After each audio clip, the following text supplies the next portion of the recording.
This is Dale Cummins with Cummins Architecture and Design.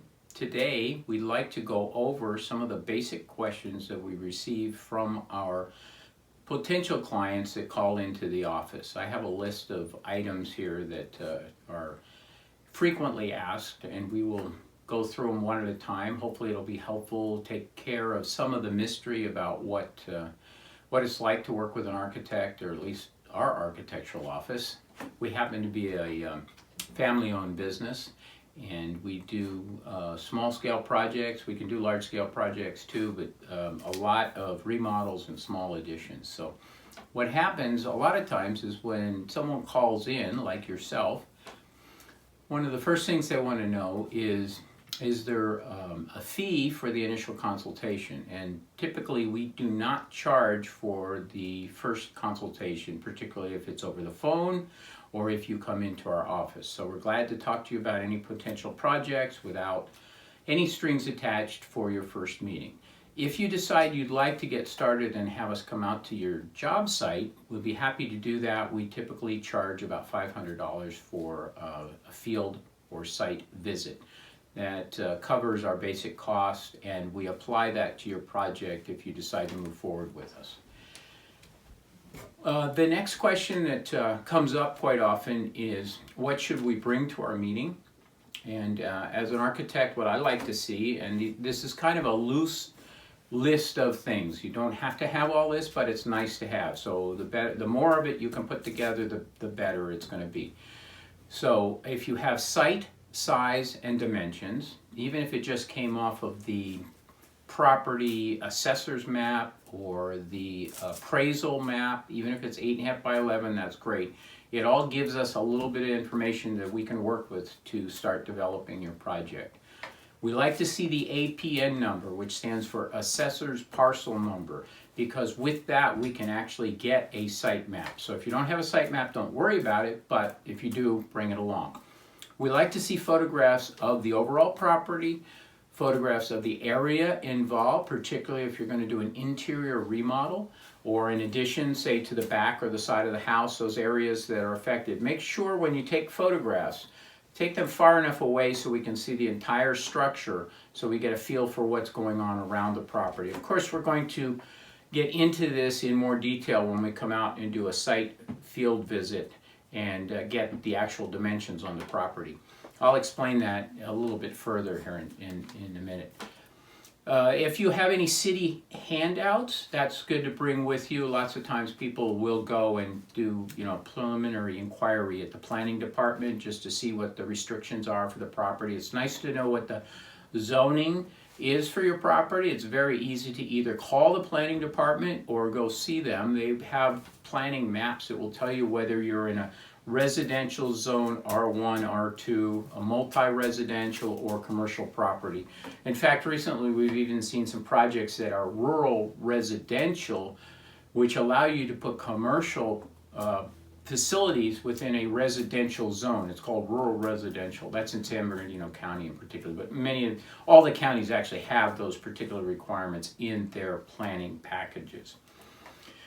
Soils report, you probably won't have that, but a few people may have if they've done a project in the last few years. If you do have a soils report, bring it with you. That's great. We're not really expecting that at the first meeting, but these are some things that we'll ask for. A survey of the property is great because that will give us more detailed boundary dimensions.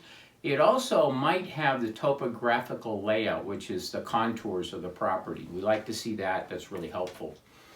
Also, what should you know ahead of time? Project scope, you may have heard that or you may not have. Basically, that's a bullet item list of the things that you want to do or would like to accomplish. A lot of times we'll have someone come and say, my in-laws are moving in with me, I need a separate space, I need 2 bedrooms, a bathroom, and a small living area, and I've got enough room to build 1,200 square feet. How do I get started? So that would be the definition of a scope of a project. Your project may be, let me just think of some examples. Maybe you have a 2-story house and you just want to add a one-story large addition family room in the back, or maybe you want to relocate your kitchen, any of those things are what we call a scope statement. Doesn't have to be developed, doesn't have to be fancy. In fact, a lot of times we'll see little sketches of people want to bring in what they have in mind, what they think they can do. Anything like that, just bring it with you. It's great to look at. Photos of examples of styles that you like, we like to see, because we'd like to duplicate that for you. We happen to like cabins and mountains and earth and materials and rocks and wood and all that kind of fun stuff. So we like that. If you like that, that's great. But whatever your style is, we'll attempt to complement it and use it in the project. It's really good to research the current market value of your property also, because we are going to get to a point here where we're going to develop a project budget for your project, and it's good to know where you're going to be when the project is finished. In our area right now, it's kind of fascinating because you're actually able to create what I would call net equity in your project. What that means is the retail value of the addition that you put on your house or the remodel may actually cost you less than what it is marketable for at its completion. So a best case scenario might be, let's say you want to add 500 square feet. I'm just going to use some really simple numbers here. These are not the exact numbers, but say a 500 square foot addition, simple addition on a house in Rancho Cucamonga, as an example, might cost you around $200 a square foot. That's all in. Okay, so that would be, round numbers, do the math, $100,000. So on a $100,000 project, that 500 square feet added to the house, its retail value in this market right now is $300 a square foot. So guess what? You just made $100 a square foot on that addition. That's actually a very, very good way to invest in your own property, increase its equity, and have control on your investment. There aren't too many places where I know of where you can invest $100,000 and in 9 months make $50,000 profit. It isn't always that case, and all the numbers vary depending upon where you are and what you want to do with your property, but we can help you go through those scenarios very quickly. In fact, we can do that in the first meeting. What we like to do is use a rough number, plus or minus 25%, but that'll help you generate a budget and determine how much you want to put into your project addition. We'll also bounce those ideas back and forth with you if it's a fix and flip, or if you want to improve your property before you sell it. There are certain ways to look at projects like that are low cost, high value return. There are other projects that you're really not concerned about the budget, but you'd like to know where you're at, but your primary purpose is maybe to save the cost of having to move in-laws into a retirement community that you know is going to cost you $7,000 a month. Where if you did this, your investment costs $100,000 right now on at about 4.5% market rate's only going to cost you about $500 a month. Big savings. Okay, so those are some of the things we'll get into later on. I'm just trying to cover some of the basic questions that are asked when people call in. So we love to talk to people about that. We love to help you be successful with your project. Okay, so no risk. No required commitment for initial consultation or contact with us. We really enjoy what we're doing. We hope we can help you. First meeting, some other things that you want to know is a phone consultation okay? Yeah, that's great. Just call our office and schedule it. We would like to do FaceTime. You can even stand in the back of your yard and use your little, iPhone FaceTime, and we can connect and we can look at your project. A lot of times people will say, well, don't you need to come out and see the site? Of course we do, but we'd like to get started with a project before we do that. We also like to go and check out the requirements and the parameters of the setbacks on your property, the lot coverage, and the square footages that you're allowed to add to your property. Also, we would want to find out whether or not there's any easements associated with your property. Some properties, in fact, one we're working on right now, in order for us to start the project, we actually have to dedicate 8 feet of the front of the property to the city because they are requiring a street widening, and this property has not dedicated that to them yet. So Those are the kind of things we look up very early in the project to make sure the project is feasible. We like to do the hillside properties, the difficult ones. Oh, and by the way, if you have a property that you're not sure of its structural integrity, we'll be happy to look at that with you also. Foundation cracks, we can tell you whether they're a seismic concern or whether they're just cosmetic. Beam sizes, beam stresses. I've seen some projects where the beams were undersized and they're sagging 2 or 3 inches in some cases. Not a good thing to park your $75,000 BMW under, okay? So if you got that, give us a call. I'd like to obviously do a preliminary check with the planning department, see what restrictions they have.